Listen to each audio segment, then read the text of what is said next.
Brian Michael Bendis and Riley Rossimo take the Legion further into the future and into a broken galaxy that the now broken Legion need to fix. But with much of the galaxy, including some of their own Legion members against them, can the Legion return the galaxy to a united paradise, or will it continue to fall into the great darkness?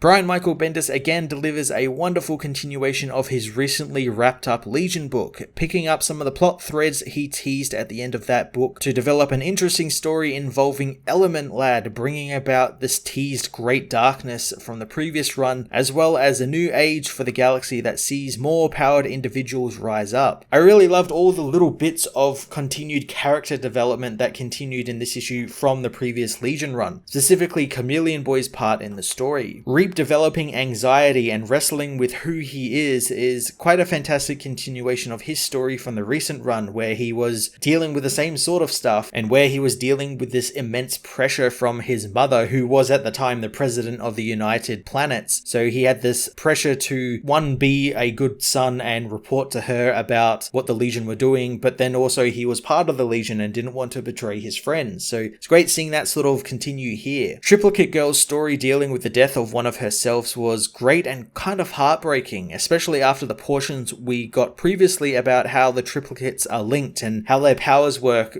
by them merging and getting to experience everything the others have experienced in life as well. Riley Rossimo takes over from Ryan Sook's work on the previous 12 issues in a really fun and interesting way, as he gets to redesign almost every member of the Legion, giving them all really fun and creative new costumes. One of the things I really liked about all of these costumes is that they all alluded to adventures not yet told or seen, such as Brainiac 7, of course being the 7th iteration of Brainiac instead of Brainiac 5, but also having an alien dog-like body, or Saturn Girl having a robotic arm. It's kind of fun to speculate how they became that, and hopefully we actually get to see those type of adventures play out somewhere, somehow.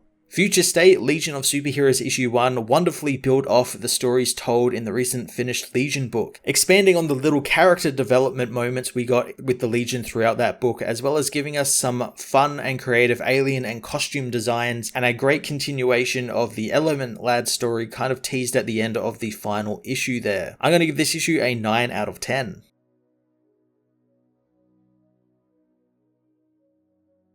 Future State Legion of Superheroes issue 1 heads to the planet Gotham, where the cloaked Ultra Boy arrives at a secret bunker, meeting with Shadow Lass, who knows all too well why the man called her there. Joe says that they need to get the Legion back together since it's their only hope, but Shadow Lass attacks him, demanding to know how he can still have hope after everything they have seen. Tasmia knows that she would never have come had she known he actually wanted to do this, and the Legion should stay disbanded. She begins choking her friend, but suddenly drops him as Saturn Girl and Brainiac 7 arrive, stabilizing Tasmia's emotions. The old friends regroup, and Ultra Boy asks if Brainiac 7 is fine without a proper body, and the strange animal-shaped being says he's more than okay, since he is free now. Saturn Girl agrees with Tasmia and finds it all insane that Ultra Boy called them all there, so insane that she just had to come and see what he had to offer. Brainiac 7 says that he has a plan to get them all back together, but they need to go to Daxam to confront him. Imra wonders who him is, since she can't read Brainiac's synthetic mind. Brainiac says that he was the most sensitive of them all and that he was the most affected by all of this. Imra asks if she leaves Tasmia's mind, will she attack Joe? But Tasmia says that she wasn't going to kill him, just hurt him. Joe says that Cosmic Boy and Lightning Lad were invited as well, as a loud boom is heard outside. Saturn Girl tells him to relax since that's just their ride, as Colossal Boy destroys some of the Horads that were following the heroes. Gim tells them it's time to go, wondering if they are a team again, as Saturn Girl learns that they want to go and get Reap Daggle back on the team. Shadow Lass says that Chameleon Boy is the only one brave enough to stand up for them. Reap meanwhile looks at himself in the mirror, finding his anxiety taking over as he shifts into the different forms of different Legion members. He's soon called up to talk to the United Planets Emergency Disaster Investigation Team, where he is to give a sworn testimony. The trial is led by Cosmic Boy, who doesn't treat Reap like a former teammate. Superboy 4 says that what's left of the Council and the United Planets have one question for him and would appreciate an answer, as Rock demands to know where is the traitor they call Element Lad. Reap says he doesn't know, reminding Rock that he too was a teammate of Element Lad for the 100 days that the Legion thrived and lived. Rock again asks if Reap knows where Element Lad went after the incident, so Reap wonders if they have tried his home, but Rock tells him to take this seriously for the memory of his mother. On Wynath, Firelad speaks to the people of a village, telling them to defend what they can better than what the United Planets did for them, since the United Planets is broken, and they are going to spend the rest of their lives fighting over who is to blame for it being broken. Stack says that the elemental rapture has happened and the world they live in is now the new normal, and there is good and bad, just like there was in the old world, but there is also all of them now. Stack formally introduces himself, calling to the people who are giving gifts like his thanks to the elemental rapture and how they are the good that came from the bad, so it's their obligation to make something good of their gifts. Stack wants to defend the New Galactic from the United Planets and from their broken legion of superheroes, and they can show Element Lad that they are the chosen ones. One of the triplicate girls soon arrives, outraged by Firelad's speech. She reveals that she came since she had heard rumors that Jan was on the world, but clearly Element Lad isn't there. Firelad becomes angered, knowing that she should be thanking Element Lad, as another triplicate girl arrives to back her sister up. Firelad and his goons attack, calling themselves the Real Legion. Triplicate Girl attacks her former teammate as his goons realize that Triplicate Girl has lost one of her bodies and is now only two, but that doesn't make the woman any less dangerous. Soon Block intervenes in the battle, stopping Firelad's goons and telling Triplicate Girl that he came following after her, since his heart hurt after learning one of her passed during the rapture. The woman tells Block that they have been thinking about calling themselves the Duo Damsels, but they can't agree on using that name. Block asks if they have merged lately, but they admit they try not to do that anymore, since it's better that way as they don't have to feel their missing sister and experience her pain. Triplicate Girl says that Block is welcome to join them in their search for Element Lad, but the girl soon breaks down, knowing that they don't want this. Brainiac 7 contacts the group, but Block tells him it's not a good time, but the being says that he's sending them some coordinates to meet with the rest of the Legion. In the Kolu quadrant, Bouncing Boy smashes through a fleet of Horaz as he's contacted by Brainiac 7, but Charles tells his friend that he's busy. Brainiac says that they might have found Element Lad, reminding the boy that he was told to find him then contact him. Charles says that he was being sarcastic when he said that, as he smashes through more ships. Commissioner Sevenbergen contacts him, telling him to stop his attack since they do not support his act of violence. Charles says that he won't be joining his Legion friends for this or anything else, not since he lost his family. Sevenbergen again tries to tell Charles to stand down, as Brainiac says this could all be rather cathartic for them all. Charles again says he isn't interested, wanting Brainiac gone from his link, but the being knows Charles blames him for it. Charles relents, wanting to know where Element Lad is, learning that the back channels say that he's being celebrated on the 6th moon of the planet Trom. On the moon, Element Lad shows Commissioner Sevenbergen a recording of the assassination attempt on him. Sevenbergen knows that as Commissioner of the Science Police, she cannot allow this to stand. Jan asks his would-be killer, Lightning Lad, if he remembers his birth name, and Garth says that he came to kill Jan for destroying the galaxy, so he knows everything about him. Jan knows that he can't be killed, explaining to his former friend that the baseline elements that make up the galaxy were destroying it, and everywhere he went, lives were lost to war, disease, and decay. His monologuing is interrupted by Lightning Lass, who arrives to help her brother. Jan thought that Ayla was dead, not believing the two siblings would go off on their own like this, knowing that this is why the Legion failed. Ayla finds it cute that he thinks that they are by themselves as the reformed Legion of Superheroes arrives to stop their former teammate once and for all.